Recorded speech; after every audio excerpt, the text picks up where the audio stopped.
Ẹ káàárọ̀, ẹ káàsán, ẹ káalẹ́ àti bẹ́ẹ̀ tí ń gbọ́ wa. This is CROSSBLOGXTV. Don't forget to subscribe, like and share. Bàbá Adebayo ti jáde o pẹ̀lú àwọn ìran tó lágbára sí ààrẹ Bọ́lá Ahmed Tinubu àti àwọn àgbààgbà C.A.N. Wọ́n ní pé Ọlọ́run ní pé kí wọ́n parapọ̀ o, ní pé òun fẹ́ ṣe iṣẹ́ ìyanu kan láàrin gbogbo àwọn àgbààgbà, ní pé bí wọ́n ṣe pínra wọn sí ọ̀tọ̀ọ̀tọ̀ yẹn ó lè fà á kí àwọn ìfàsẹ́yìn máa wà. Wọ́n dẹ̀ fi ìran tó lágbára ránṣẹ́ sí President Tinubu pé ohun tó máa ṣẹlẹ̀ sí ìjọba yìí ní pé àwọn Fúlàní wọ́n ń gbèrò ńlá o láti ṣe wọ́n ní jàǹbá ńlá kan o, bọ̀ àwọn gbàdúrà kí oore ọ̀fẹ́ Ọlọ́run dì wọ́n mú, torí tí ò bá sí oore ọ̀fẹ́ Ọlọ́run ní tí àwọn Haúsá yìí ń parapọ̀ láti ṣe fún wọn, wọ́n ní kò ṣeé kó dẹ́n pẹ̀lú ìjọba Turkey tí wọ́n lọ pè ní pé kó wá ràn wọ́n lọ́wọ́ Nàìjíríà. Wọ́n ní tó bá dé Nàìjíríà ọ̀rọ̀ ìjọba Turkey tán lọ pè wáyé nǹkan ńlá ló máa dálẹ̀ o, pé wọ́n máa yarí mọ́ wọn lọ́wọ́ o, pé ẹ ṣàmọ̀ pé àwọn Turkey àtàwọn Fúlàní bí ìgbà tó jẹ́ 5 and 6 náà ni wọ́n ní wọ́n máa fọwọ́sowọ́pọ̀ pẹ̀lú àwọn oníjàmbá bíbá yìí o. Bàbá Tinubu wọ́n ní kẹ́ ṣọ́ra o, wọ́n ní tẹ́fẹ́ lọ fọwọ́ fàyè gọ̀ǹgọ̀ lélẹ́yìí o. ẹ̀jẹ̀ àgbọ̀ ẹ̀kúnrẹ́rẹ́ àsọtẹ́lẹ̀ ìlẹ́nu alàgbà Adebayo. If the whole world did not, engage in serious prayer, no part of the world will have peace. The whole world will be in total confusion.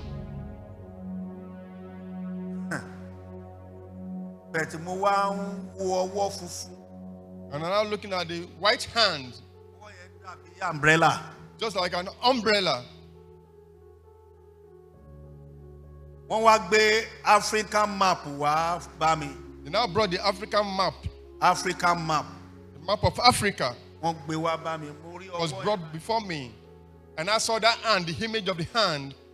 I saw the hand. The hand was white, was covering the African map image. That passes on.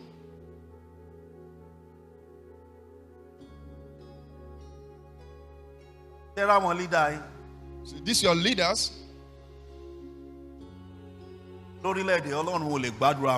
this nation, God will never listen to your prayers. I'm telling you what the Lord have told me. The Lord said, my son, these people cannot pray that I will hear, I will listen. No. There's anger of God that is coming to be very soon. The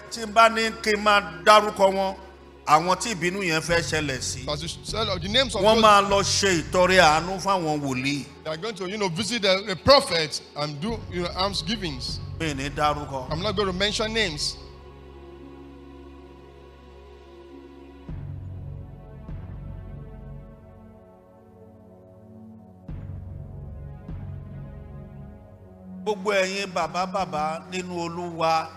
Other fathers, great fathers in the Lord. Let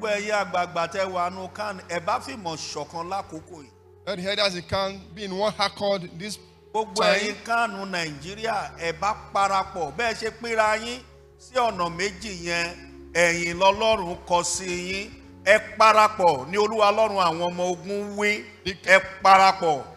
The C.A.N in Nigeria should be in one accord. There should not be division. The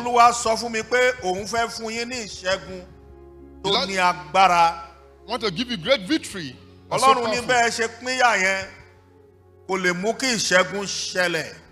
you are in division, there's no way you have to go and have victory. All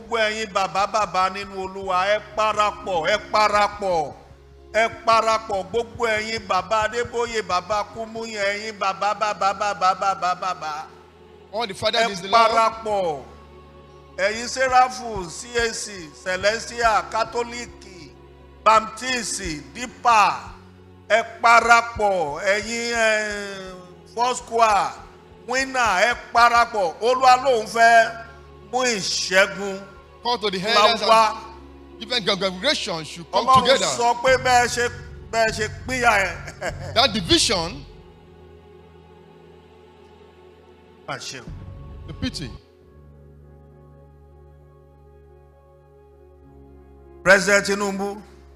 President Tinubu.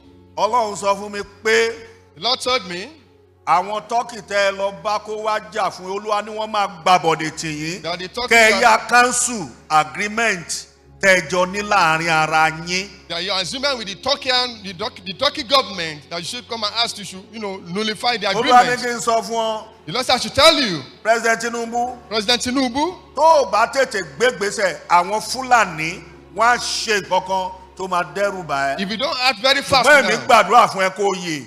the Fulani is going to take it up. They're going to terrify you. I pray that you leave.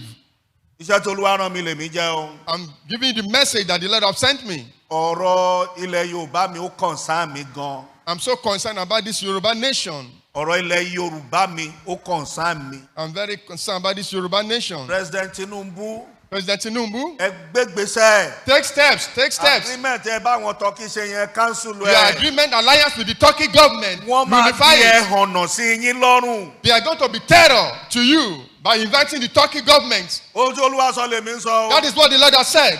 ẹ bá dẹ̀ rán àwọn DSS ẹ̀mí ò bẹ̀rù. If you like, you send your DSS. I'm less concerned. I'm fearless. mi ò bẹ̀rù láti jí iṣẹ́ ẹni tó rán mi. Don't fear to give the message that the Lord has sent me.